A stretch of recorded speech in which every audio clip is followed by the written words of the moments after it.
Hey guys, Becky with Design Bundles here, and I'm super excited to have you join me today. This is a much requested tutorial. We are going to talk about taking a design that you've created in Cricut Design Space and saving it in an SVG format.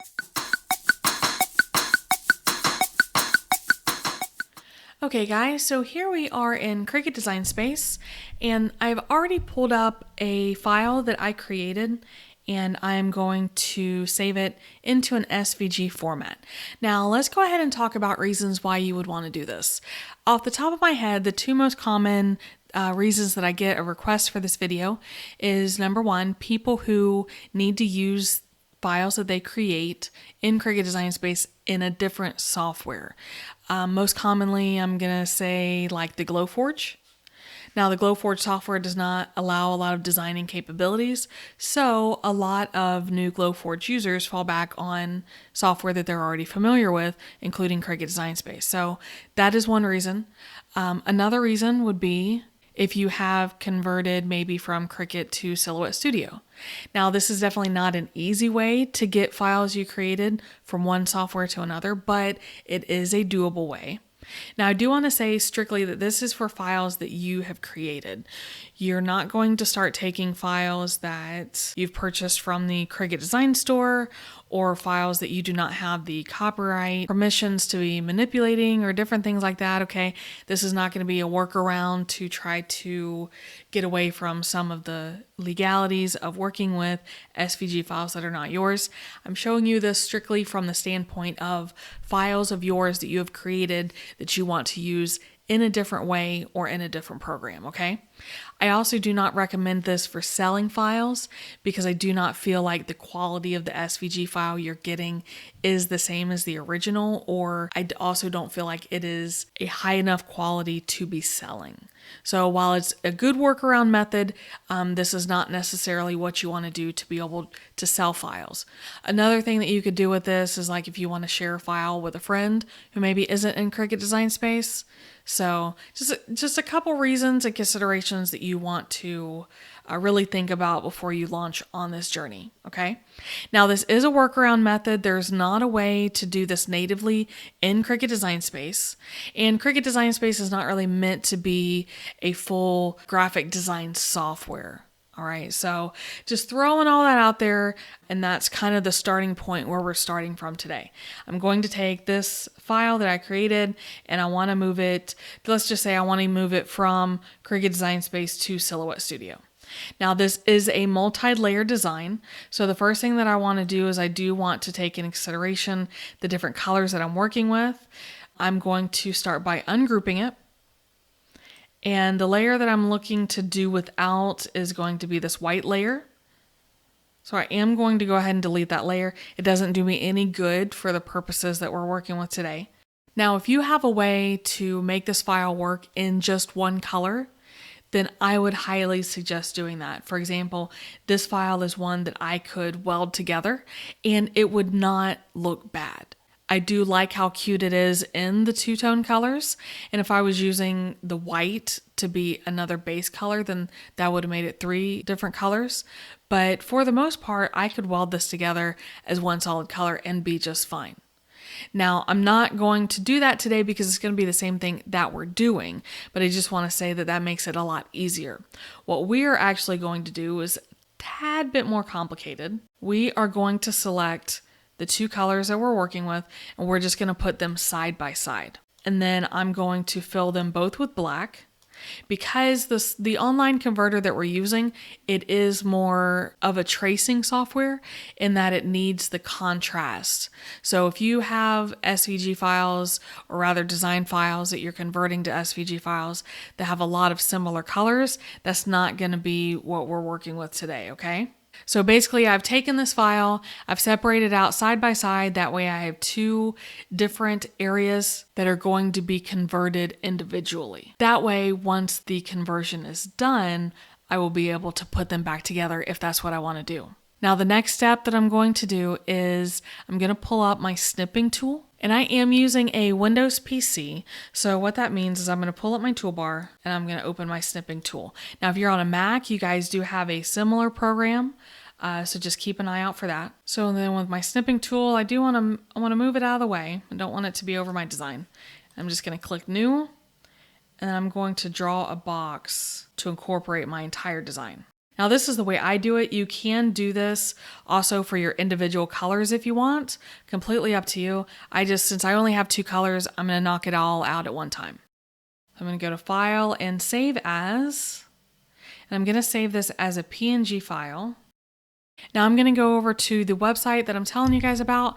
I'm not affiliated with any of these websites, and feel free to try out all the different ones. You could just go to google.com and search for PNG to SVG converter.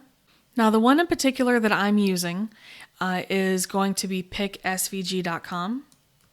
You guys have seen me use this before for other projects, and I just generally like that I have some limited control in how it turns out.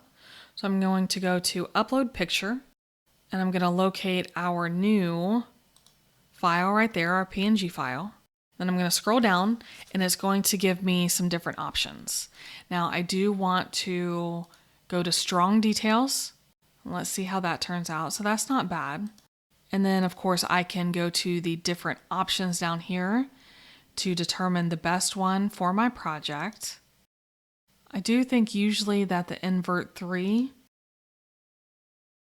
and the Ready 3. So that's the one I'm going to download. I'm going to download the Ready 3, but definitely go through all of your different options there and see which one's going to work best for you. And I can just click and open. And for the most part, I do think this is pretty good.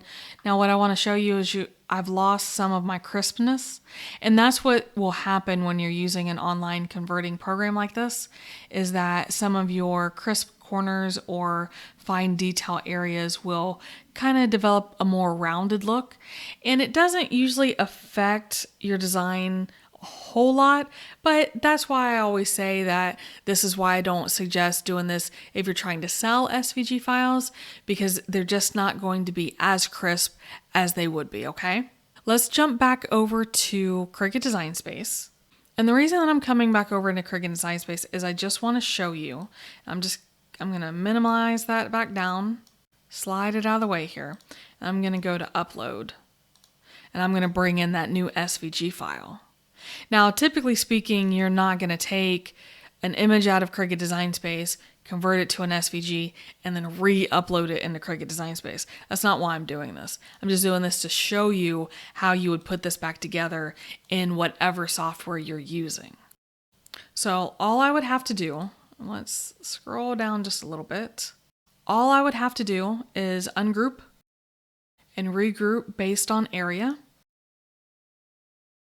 And then I could fill in with my respective colors and go ahead and layer it all back into place. So that is my reassembled design. Let's see how it compares against the original. So not too shabby, not too shabby. You'll notice that some of my lines are thicker, and if you look at the top of the giraffe design, you'll see that we lost some details up here, also throughout the leaves, okay? So those are some of the things that you'll see when you're taking a PNG image like that and converting it to an SVG. But that is really going to be the best way, or rather the easiest way, to be able to pull a design from Cricut Design Space and turn it into an SVG format to use in a different software. Now, if you have a virtual printer like Bullzip, if you're on a PC, you can download Bullzip from their website. And we actually have a video on using Bullzip to use for sublimation. And it's a very similar process that you can quote unquote print. And I do use those quotation marks because you're actually not printing anything. It's a virtual printer, and it saves whatever you're printing as a file to your computer. So that is also another workaround that you can do. You get a little bit better results, but it takes quite a bit longer to go through that process. But just something to file away if that's something that you need in the future. But for the most part, this is the process that you're looking at. The snipping tool is really easy to use, and as long as you're not using a design that has a lot of detail, then a lot of these minor differences you're not even going to notice whenever you go to use your new SVG file. For example, if I was going to cut this in heat transfer vinyl, then looking at my finished project, I probably wouldn't even notice that some of my lines are a little thicker or that I lost some detail.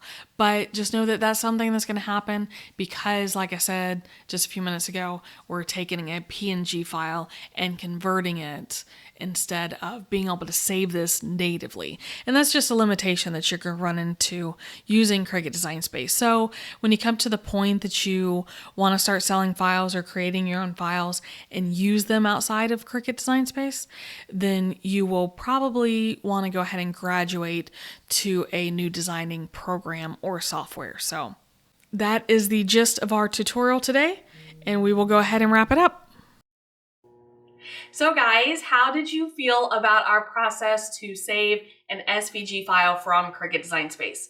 Now, I know that the title of the video simplifies the process, and it is a process. It is something that you'll want to make notes about and be able to refer back to later until you really get it down pat of all the steps that you need to take. But guys, if you are ever in need of using one of your Cricut Design Space files as an SVG, then this is something that can really come in handy. It's a nice workaround to have just in case you ever need it in the future.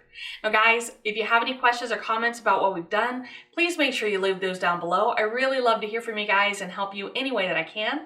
And if you don't mind, if you learned something in the video today, make sure you give it a like, share with a crafty friend, and also subscribe to the channel so that we can keep bringing you these really awesome crafting videos in the future. So I'm gonna wrap it up for today, but thanks again for stopping by, guys. I do really appreciate it, and we will see you again next time.